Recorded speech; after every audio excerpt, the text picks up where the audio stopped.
Es conocido que, con respecto a la Ley Orgánica de Protección de la Seguridad Ciudadana, conocida popularmente como Ley Mordaza, pues hubo una gran oposición, empezando por nuestro propio grupo parlamentario. Fuimos muy críticos en su momento y la votamos en contra. Hay que recordar también que la sociedad en general se puede afirmar que mostró muchas dudas y se ha mostrado contraria, y luego yo diría que incluso en la práctica, la aplicación de la propia ley ha demostrado que hay excesos en los resultados que resultan de esa aplicación, y que las sanciones en algunos casos son desproporcionadas en relación a la infracción o en relación a lo que se intenta, digamos, contener, y sobre todo al bien que se quiere preservar, ¿no? El Partido Popular tiró adelante con la ley con su mayoría absoluta, a pesar de que no consiguió el consenso de otros grupos parlamentarios. Lo sacó adelante, pero ahora hay una nueva composición en la Cámara y entendemos que hay una oportunidad que se abre para modificarla. Pero no queremos ir más allá de meras declaraciones genéricas en las que, bueno, se demuestre, se diga que el Congreso de los Diputados está en desacuerdo con la ley y que el Gobierno debe proceder a cambiarla. No, lo que queremos es presentar propuestas concretas al articulado en materias que consideramos que deberían ser modificadas ya, buscando que, básicamente, que se respeten los derechos fundamentales y las libertades públicas. Evidentemente, la seguridad es un valor, pero la seguridad siempre será un valor única y exclusivamente si se busca esa seguridad respetando los derechos fundamentales y las libertades. Si es a costa de los derechos y libertades, es un valor ese de la seguridad que, desde luego, no coincide con el que nosotros entendemos como tal. ¿Para qué una modificación? Para proteger el derecho de reunión y manifestación, para proteger la libertad de expresión y la libertad de información también en el ámbito que les atañe, muy en concreto a ustedes, por ejemplo, a los medios de comunicación, para proteger el derecho a la huelga, para modular el régimen sancionador, que se había convertido en la norma, entrando incluso en ámbitos que hasta entonces hasta antes de la ley, habían sido materia del derecho penal, ¿no? E incluso con sanciones, insisto, exageradas, que midiéndola con el bien que se intenta proteger, pues se ve que desde luego no tiene sentido aplicarla. Y luego también entramos en la materia de las devoluciones en la frontera. Esas las denominadas devoluciones en caliente, para que se haga todo a través de un proceso en el que se garantice lo que les decía al principio, ¿no? El que en el frontispicio de este tipo de regulaciones deben estar siempre los derechos y libertades, y desde luego las normas aprobadas, no solo las normas internas, sino también las normas de derecho internacional, que forman parte, quiero recordarlo, por mandato de la Constitución española, del derecho interno, aunque muchas veces se nos olvide esto. Los tratados internacionales suscritos por el Estado forman parte también del derecho interno. La seguridad y las libertades, como ha contado nuestro portavoz Aitor, bueno, pues es al final una cuestión, como muchas cosas en la vida, de equilibrios. Es decir, cómo equilibramos la seguridad frente a las libertades. El proyecto del Partido Popular, como señalaba Aitor, es un proyecto que, así lo criticamos en su momento, está desequilibrado, digamos, hacia el lado de la seguridad. Concibe la seguridad como un contrapeso o como un freno de las libertades. Nosotros, como decía Aitor, la seguridad no es un contrapeso, sino, digamos, que es el excipiente donde se desarrollan los derechos y libertades. No puede haber una contraposición entre seguridad y libertades. La seguridad es un facilitador, nunca es un limitador de las libertades. Bueno, este es uno de los ejes para entender la reforma que planteamos. Y esto se concreta en tres ejes. El primero es que siempre los derechos y libertades tienen que tener una interpretación favorable respecto a la realidad de seguridad. Prevalecen siempre los derechos y libertades. El segundo gran eje es digamos, ese equilibrio justo del que hablaba se debe manifestar a través del principio de proporcionalidad. El principio que tiene dos subaspectos. El principio de subsidiariedad, es decir, que lo administrativo, que esta es una ley administrativa, siempre está subordinada, digamos, hay un orden, primero está lo penal y luego está las sanciones administrativas, y esto tiene que tener unas consecuencias claras y las va a tener en las reformas que proponemos. Y también el principio del mínimo indispensable, es decir, la potestad sancionadora o punitiva pública siempre tiene que ser la mínima indispensable. Hay que intentar lograr esos bienes que se pretende proteger siempre de otra manera. Y el tercer eje, pues ya una cuestión más técnica, es que, digamos, la potestad sancionadora pública debe respetar una serie de principios y garantías, que es, digamos, en términos coloquiales, las diversas manifestaciones del principio de legalidad. En cuanto a el primer eje, la interpretación más favorable, pues Aitor ya ha comentado que eso sobre todo tiene 4 grandes proyecciones en la reforma, respecto al derecho de huelga, manifestación y reunión, libertad de información y derechos humanos y protección internacional. Derecho de huelga, pues efectivamente ahí hubo, si recuerdan, una gran polémica respecto con los sindicatos, y se limitaba el derecho de huelga a través de las manifestaciones, y ahí hemos modificado el artículo 35.1 y el 36.9. Iré un poquito rápido para no ser no alargarme demasiado. Manifestación y reunión. Esta es una cuestión que también fue muy polémica. Nosotros hacemos unas modificaciones de la ley y también de la ley orgánica de manifestación y reunión en 3 grandes cuestiones, y les doy las pautas para que puedan seguir luego el borrador, el proyecto. Los sujetos responsables, ahí se acuerda, hubo una gran polémica.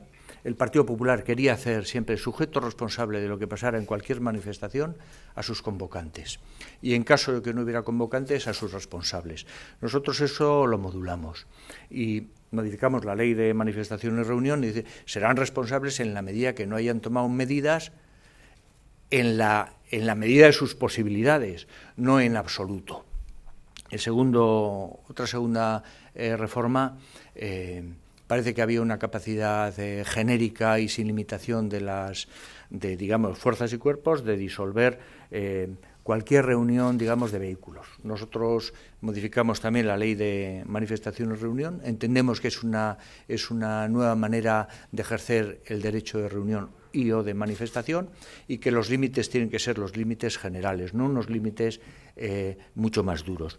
Y el tercer eje, digamos, una cuestión, digamos, que el Tribunal Europeo de Derechos Humanos, hay un clamor social, es decir, las manifestaciones espontáneas y pacíficas. Hay muchos hechos que se producen, bueno, iba a decir diariamente, quizás sea una exageración, que necesitan una respuesta inmediata de los ciudadanos, que ni siquiera pueden esperar esas 24 horas de comunicación mínima.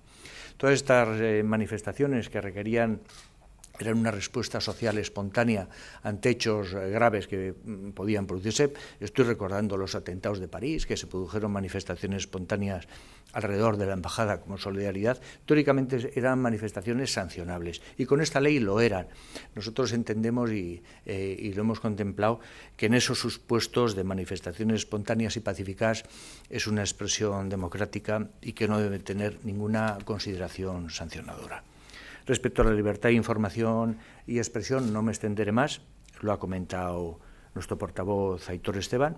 El artículo clave que suprimimos es el 36.23, que estaba en relación con el 19.2, que sería la confiscación de sus medios. Es decir, saben que había una prohibición general e innominada de grabaciones, digamos, voy a decir con carácter general, de operativos policiales, etcétera. Bueno, el 36.23, que generó una gran polémica, nosotros consideramos que hay que suprimirlo. No cabe una prohibición general como había en la ley. Los derechos humanos y la protección internacional, las famosas devoluciones en calientes, dichas vulgarmente, en la frontera sur del Estado español, en Ceuta y Melilla.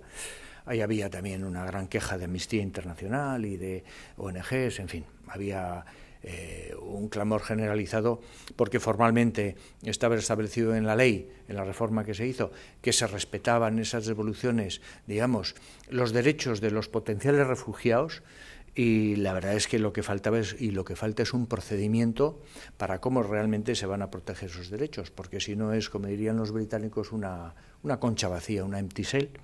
Entonces nosotros lo que establecemos es una obligación, un mandato de que tiene que establecer un procedimiento de cómo se van a respetar esos derechos a los potenciales refugiados.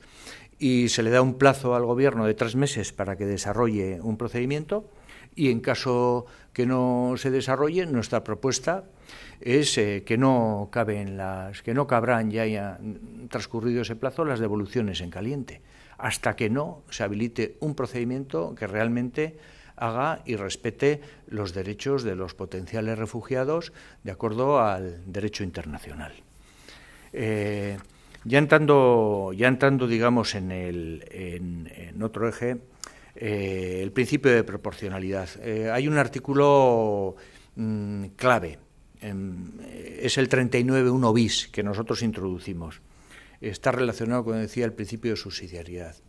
¿Qué queremos decir con esto? Digamos, la potestad punitiva del Estado tiene también una ecología. Esa ecología, lo he especificado anteriormente, primero está para los ilícitos, para las conductas más reprochables está el Código Penal. Bueno, estaría la justicia internacional, la justicia universal, para los crímenes de lesa humanidad. Después vendrían los ilícitos penales y luego vienen los ilícitos administrativos. Esto es una ecología, es una pirámide de valores. ¿Qué es lo que hacía esta norma? Pues esta norma se daba la paradoja de que había ilícitos administrativos, digamos, que en el ranking de la percepción social son ilícitos de menor categoría que los ilícitos penales, tenían unas sanciones superiores a los ilícitos penales. Era una paradoja. Entonces nosotros entendemos que esto es subvertir el orden natural de las cosas. Introducimos este artículo 31.1 bis, que viene a decir básicamente, lo voy a leer porque es muy cortito, que las multas por infracciones a esta ley, cuando no constituyan infracción penal, no podrán ser nunca superiores a la inferior que corresponda a la infracción penal. Esto también hay que entenderlo porque muchas de las conductas que esta ley reprocha son definiciones en negativo. Dice, por ejemplo, el atentado a la autoridad en la medida que no sea infracción penal. La infracción penal es mucho más grave y, sin embargo, la sanción por esta ley era mayor en las multas que la infracción penal. Claro, digamos, es un término solo, un contrasentido, un contradios, que dirían, ¿no?, antiguamente, ¿no? Claro, este es un precepto clave porque fue una cuestión muy, muy debatida. Luego también hay otra serie de modificaciones, 36.1, en fin, una serie de artículos, que dice, bueno, cuando una conducta solo puede tener reproche penal. Por ejemplo, las libertades de indemnidad sexual son conductas que su reproche es única y exclusivamente penal. Entendemos que no debe haber un reproche administrativo. Son conductas que siempre se han, digamos, contemplado desde una perspectiva penal por su gravedad y no cabe en un decalaje administrativo. Y también pues, se han suprimido muchas conductas porque ya están contempladas en el Código Penal y entendemos que esa duplicidad o ese desescalamiento no tiene sentido. Hay una cierta duplicidad o solapamiento. Por ejemplo, las perturbaciones de espectáculos deportivos y culturales, oficios religiosos, los desórdenes públicos, el uso indebido de uniformes, la plantación de drogas, los daños y deslucimiento de bienes y también una serie de principios de intervención mínima. Y bueno, no me quiero extender mucho más porque ya me tendría que introducir. Bueno, hay cuestiones vinculadas, y voy acabando, a la dignidad de las personas, los cacheos en lugares públicos, los controles policiales en lugares públicos, la indemnidad de los traslados a dependencias policiales a efectos de identificación de las personas, la entrada y registro en edificios públicos. Y ya voy finalizando, hay una serie de cuestiones técnicas vinculadas al principio de legalidad, pero que son muy importantes porque cuando nos accionan nos afectan a todos. Principio de taxatividad, es decir, hay muchas conductas muy mal definidas y entonces se hacen muchas modificaciones porque los ciudadanos tenemos derecho a conocer cuáles son las conductas en las cuales no debemos incurrir y cuál es la sanción que nos correspondería si incurrimos en ellas. El principio de culpabilidad, y ya finalizó, un aspecto al que le hemos dedicado una cierta extensión, es relacionado con el principio de justicia, la capacidad económica del infractor, que aquí no estaba considerada, al menos de una manera suficiente. Consideramos que es cuando estamos hablando de sanciones económicas y la situación económica que vive nuestra sociedad, claro, sanciones de 30.000 euros, 60.000 euros, pues es condenar a la ruina a muchas personas y a muchas familias. Entonces nosotros damos un trato ponderado a la capacidad económica del infractor y preveemos también, respecto al principio de igualdad, la posibilidad del fraccionamiento, la suspensión, la reducción y la sustitución de las sanciones que básicamente son económicas.